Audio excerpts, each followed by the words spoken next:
to Rusan, and he has a first down. Oh my!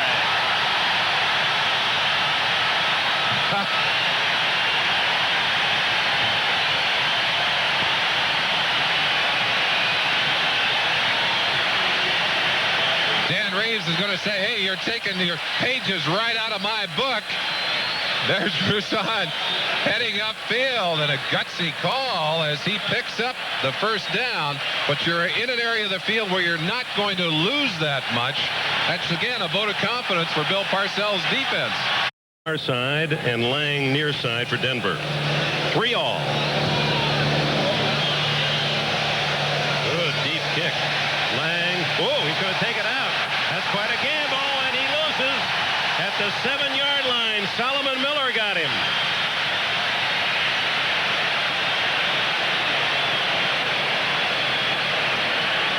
Now Denver will start deep in its own end. A hesitation by Lang and a gamble that was not warranted. Simply a mistake. Goes through on first down.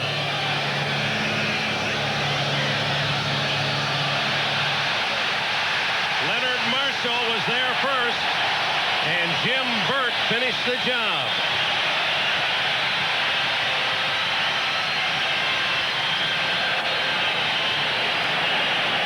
Well, we talked about wanted men, about putting those quarterbacks down.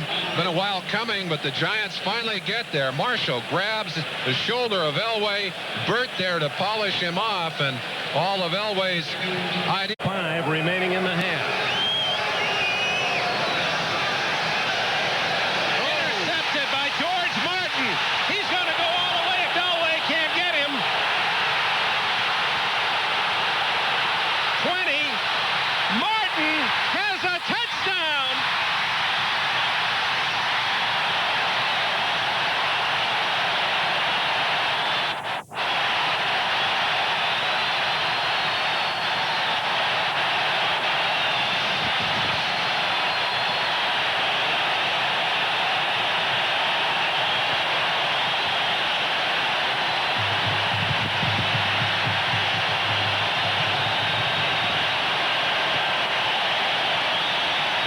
George Martin's 7th touchdown, 6 from a defensive position, an NFL record, 78 yards. Talk about big plays. That was a huge play for the New York Giants. And what a dramatic turnaround. It appeared that the Denver Broncos were going to have a chance to add to their lead. And suddenly, George Martin jumped up and bit him. A leg raise, point after. 10-6 New York.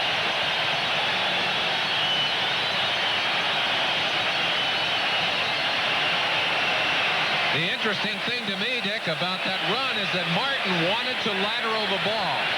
He didn't want to keep it as he headed down the sideline. He had Lawrence Taylor behind him. He had Taylor behind him. Here's the little fake outside. They're trying to just throw it to the out man here. Little flare outside. Martin jumps up. Great one-handed grab. He was a basketball player in Oregon. Now look at this. He wants to lateral the football. He's trying to lateral it to Lawrence Taylor. Elway gets a hold of him, and he just runs out of that block. Now Taylor says, well, you're going to carry it. Let me get a block for you. Billy Bryant, 64 down there, and gets one block. There's a second block down there. And Martin, without benefit of a gas station, carried it into the end zone. The fans here at Giants Stadium roaring as they watch the instant replay.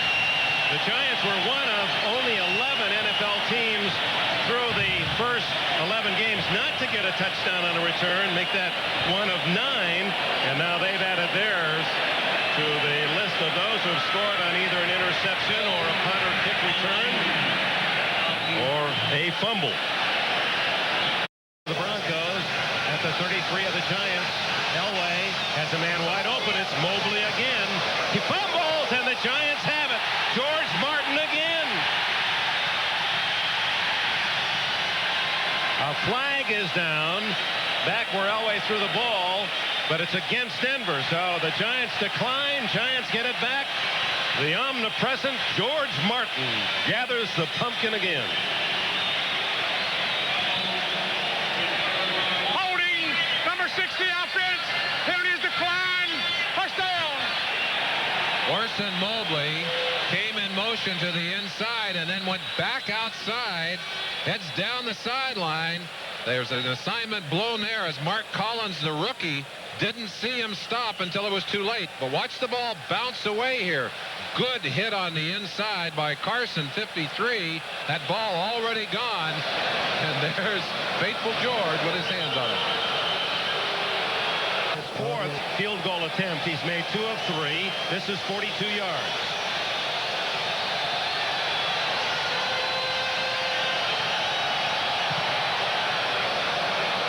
Can't hit it any better than that. So the Denver offense is 3 Carless field goals, 32, 40, and 42. Timeout. George Martin, 78 yards for the score. Phil Simms goes to work. Deep downfield, and a flag intercepted by Foley. And Foley gets to the 44-yard line. That's an interesting call. The ball would not have been catchable. We've got a Steve Wilson interference call downfield, and I think it's going to be marked as a completion. Receiver breaking open was pushed by Wilson at the last minute, and I think that one is just going to be carried back.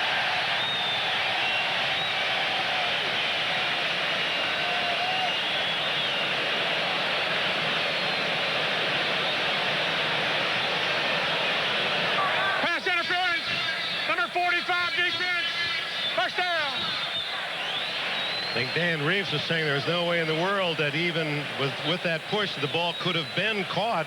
It was about 10 yards to the other side and intercepted easily by Foley.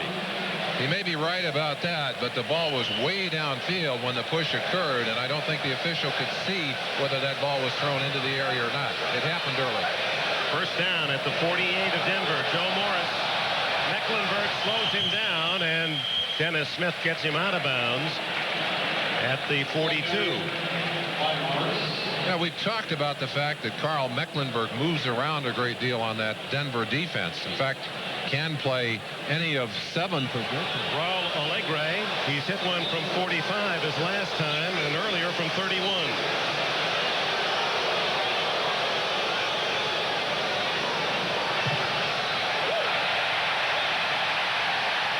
The Giants lead by 7. Alegre continues his excellent field goal kicking, 3 for 3 today, and with 10:07 left, it's 16-9 New York.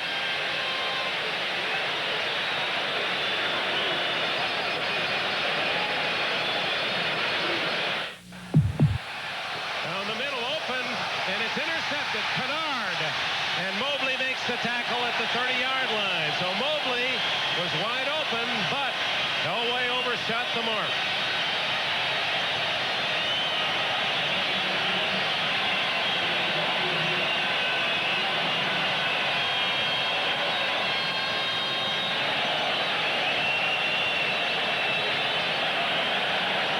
I think probably Terry Kennard would certainly be pronounced an all-pro on the season if he could always get that ball in his hands and catch it.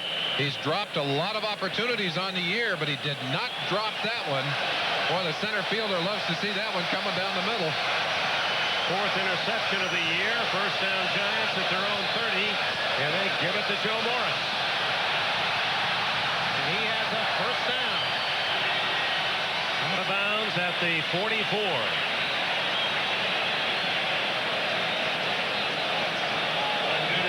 Elway's such a competitive quarterback. The minute that ball left his hands, I think he knew it was going to be at least touched by the defense, but didn't know whether it would be intercepted until you get the feeling there. And oh, he hates that. Every quarterback does, but I think the competitive one's the worst. Again, the drought continues. Only 2 touchdowns in the last 6 games. 2 interceptions today, and one went for a touchdown the other way. George Martin, 78 yards. Simms. And down he goes. Carl Mecklenburg's first sack of the game, his 8.5 on the year. Look at Elway's numbers, 305 yards and yet no touchdowns, 2 interceptions, one of those, the difference in the game, 78 yards. Those are the hands of Bill Parcells as he watches the Broncos set up 4 yards away from a tie.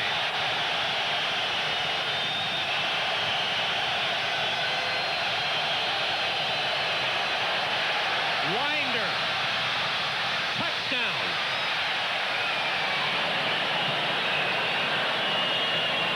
Knocked out just a couple of minutes ago. Winder comes back in and scores behind Will Hite's block to make it 16-15.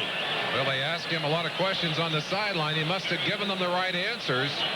And in so many situations today, the Broncos have not been able to run the ball effectively. They finally get it down to the goal line, and I'm sure caught that New York Giant defense thinking they're going to throw the ball.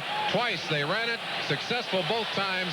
They get the touchdown, and now the crucial extra point. Carlos is 33 for 34 this year. And that one ties it at 16. 1:55 left. Running to his right, Winder has everyone out in front of him. Getting a good block from the tight end who moved over to that side, Clarence Kay. There's Will Hite with the final block as he's able to spring him open. That's Terry Kennard, 43, that Will Hite was able to lock up on. And Winder just dipped up inside of that marker and out of the end zone. 73 yards in 9 plays. That was the sustained drive of the entire game. And the only touchdown scored by either offense on the day. So it'll be up to Phil Simms. He has all 3 timeouts left and a minute 55 to get the Giants at least into field goal range. Allegre has shown a length of leg. He has kicked one from 45 and 46 yards, which means that the Giants' target is the Denver 30 or thereabouts.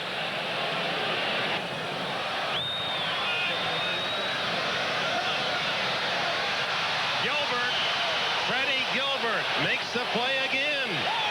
He's been naughty as far as that Giant line is concerned. He's in the cookie jar again. 3rd sack of the day as the Denver defense coming, not playing a passive role here at all.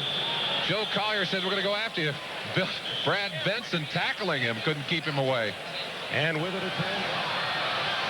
Simms goes deep down the middle to Johnson, and a first down at the 41-yard line. Deja vu.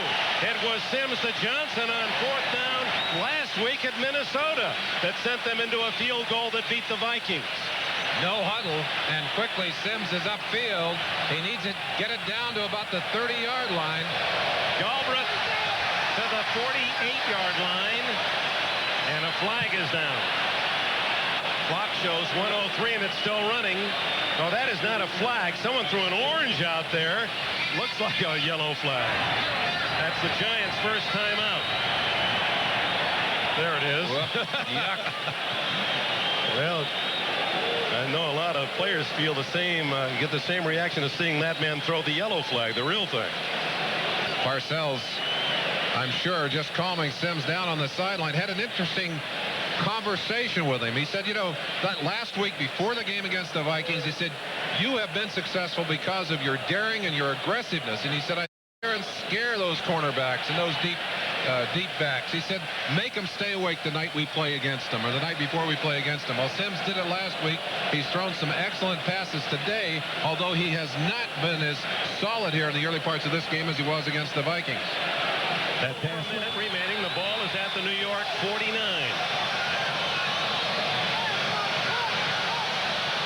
Screen to Galbraith, flag down. Galbraith hit at the 44 of Denver. Clock stops with 57 seconds. Holding Giants.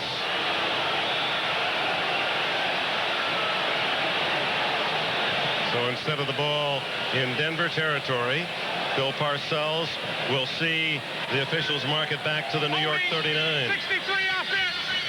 Second down. Nelson gets the call.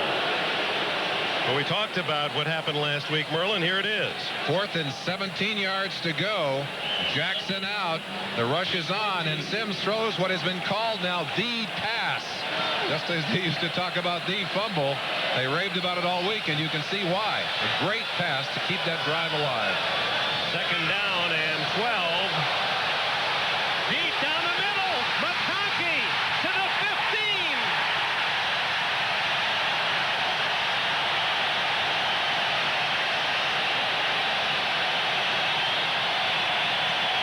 Second down and 12.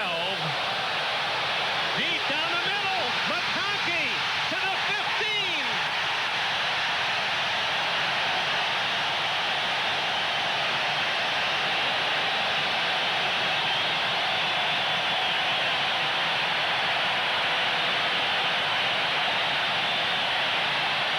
Now let the clock run. 32-31.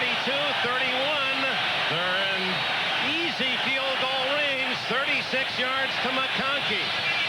Raul Allegre had a chance last week. He won the game for his team. He said he hadn't won a game since he finally got a chance at Indianapolis to kick an extra point, but that's unforgivable for the defense. Steve Wilson and Tony Lilly, the two closest men. McConkey splitting that zone. You can't let that deep receiver open when they've got that much space. And of course, Raul Allegre now saying, wow, 2 weeks, I got another chance here to have my team win a game. One of the reasons that play was so wide open, Dennis Smith, the safety, was in on a safety blitz. You saw he was the man that was toppled high in the air by a blocker around Sims. Tony Galbraith. That opened it up. Knocked him down. They had the blitz on. They did, and committing a man that way, obviously you'd expect single coverage downfield, but no one on McConkey as he found an open spot. There goes McConkey, and there are the two defenders. Well, that's the kind you weep over on the way home. Ball is at the 16-yard line with 28 seconds left, and this is a matter of the Giants just setting up the field goal of Allegre, not taking any chances. Let the clock wind down so Denver has no chance if Allegre should miss. And then by 35, might be just under 35 yards. And the pressure now all on the back of the former University of Texas kicker, Raul Allegre.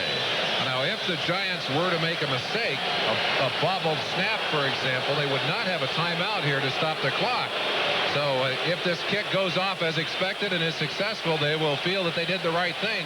But if they were able to bobble it, they would have another down, but no timeout to stop the clock.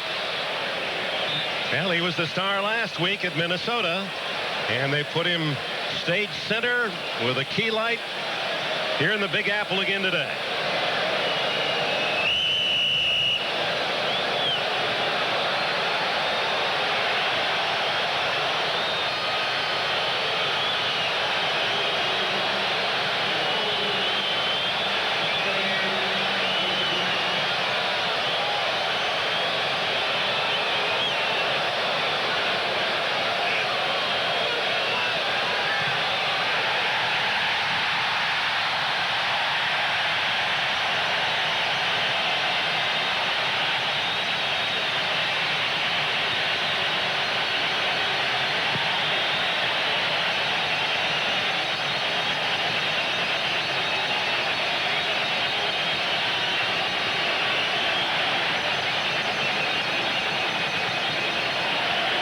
It's really a little big story today.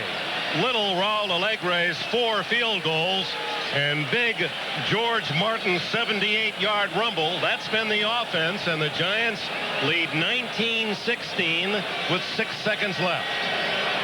And the harsh reality is you'll take them any way you can get them and mark them in the L column. Our thanks to Constanza's Core, help in the booth. Messrs. Miller, Sirkuski, Zipkowski, McLaughlin, Myron Hester, and Blackmore. George Martin. Oh, He is our most valuable player, sponsored by Budweiser.